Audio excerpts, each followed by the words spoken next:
Assalamualaikum warahmatullahi wabarakatuh. Salam sejahtera untuk kita semua. Apa kabar kalian penghobi elektronik? Mudah-mudahan kalian selalu sehat, selalu dalam lindungan Allah, Tuhan yang Maha Kuasa. Oke, pada kesempatan kali ini saya akan berbagi kepada kalian bagaimana cara membuang protek dari sebuah power supply dengan IC Protek WT7527 tentunya.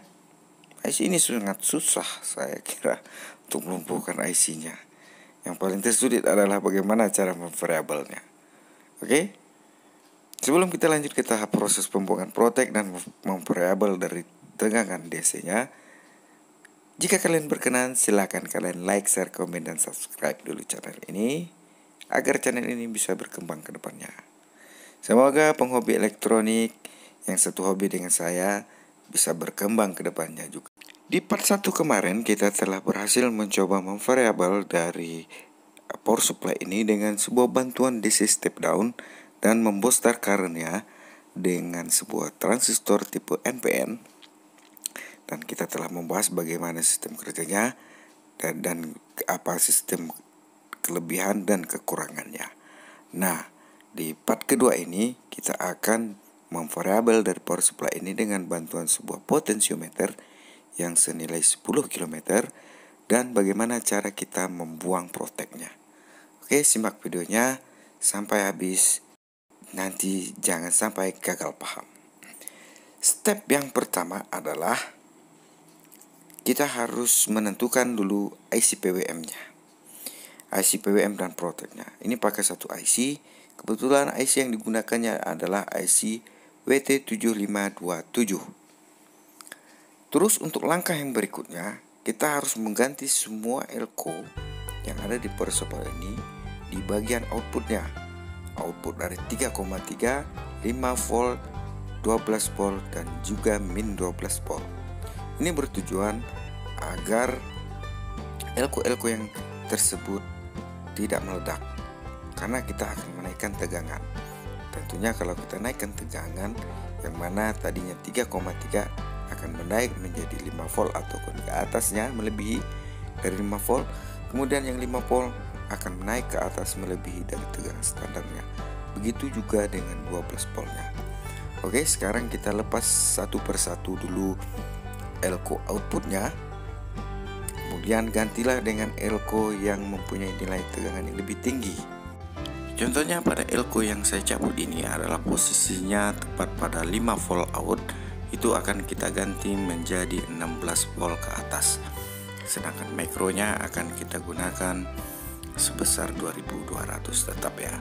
Biasanya untuk menghemat elko saya gunakan pada elko yang di output 12 volt. Nah, itu saya tukarkan menjadi 5 volt ke outputnya.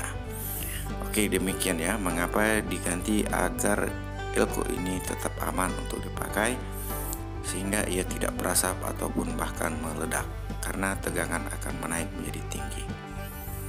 Oke, sekilas itu ya. Saya ingin mengingatkan jangan lupa kalian ganti elko min 12 voltnya, karena saya pernah lupa untuk mengganti elko min 12 voltnya. Alhasil yang terjadi adalah keluar asap putih. Maka dari itu gantilah semua output dari tegangan elko output tegangan power supply ini dan ganti dengan kapasitas yang sesuai dari output yang kita inginkan. Ya, ini adalah contoh pemasangan elko pada output 3,3. Saya ganti dengan 10 volt 2200 karena di output 3,3 volt ini ampernya agak sedikit lebih besar. Oke, samakan untuk berikutnya. Kalau untuk yang 12 volt saya ganti dengan 25 volt 2200 juga. Oke, jikalau sudah kalian ganti semua elko-nya, pastikan solderannya aman dan semuanya harus sudah terganti. Untuk langkah yang berikutnya, kita harus mengetes dari power supply ini.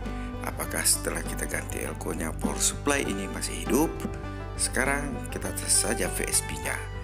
Oke, sebelum di start on, VSB mengeluarkan tegangan sebesar 5,1. Kemudian kita hubungkan kabel hijau dengan kabel warna hitam ataupun ground, ya, kipas menyala. Ini artinya tegangannya keluar. Dan setelah kita ukur, kabel yang berwarna merah akan mengeluarkan tegangan sebesar 5,1 ataupun 5,2. Oke, bisa dipastikan setelah diganti elko-nya, power supply ini masih bisa menyala.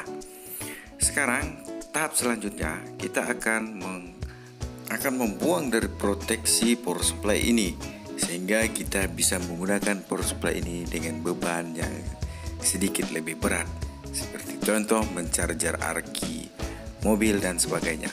Oke, setelah kita tes, power supply ini mati apabila kita konsletkan. Oke, bagaimana caranya?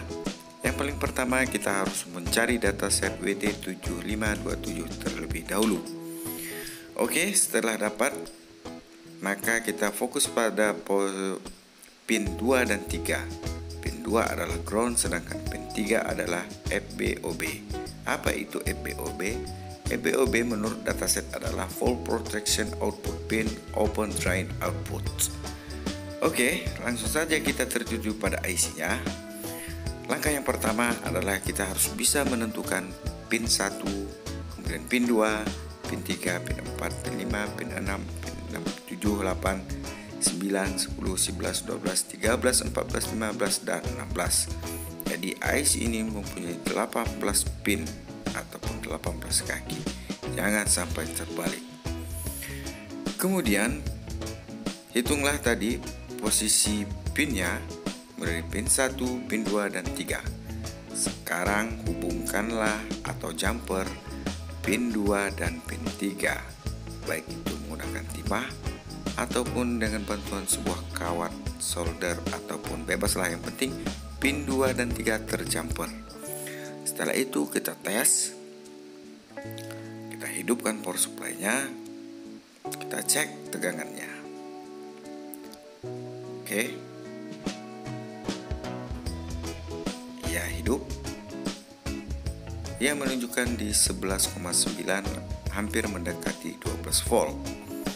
Setelah itu kita uji apakah setelah kita konsletkan apakah akan mati. Kita lihat sahabatku, kita tes, kecrek.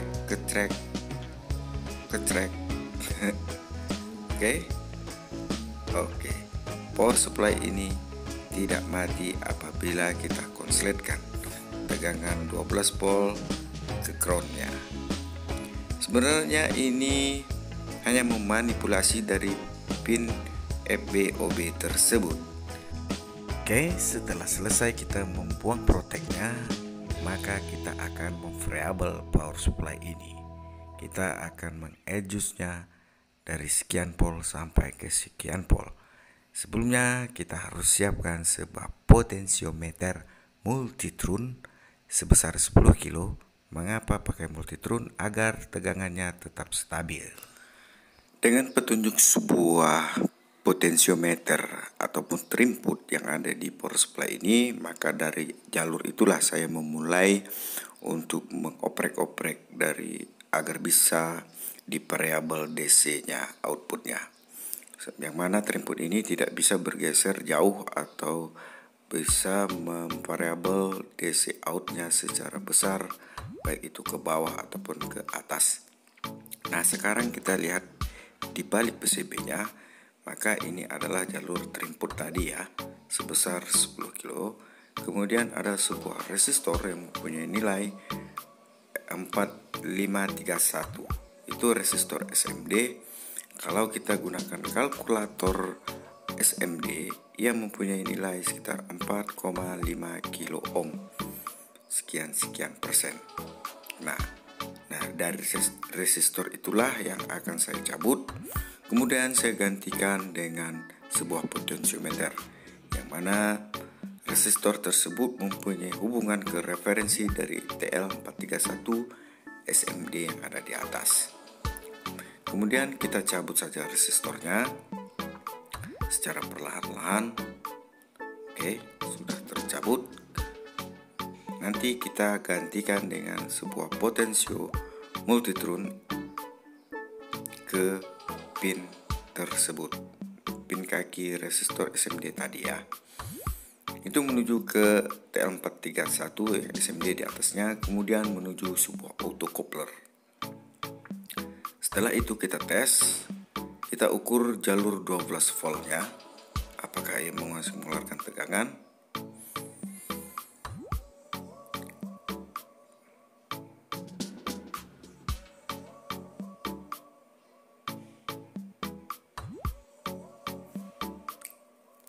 Ya, sekali dicolokkan ia telah mengeluarkan tegangan sebesar 7,8. Ini artinya nilai 12 volt ini mengecil.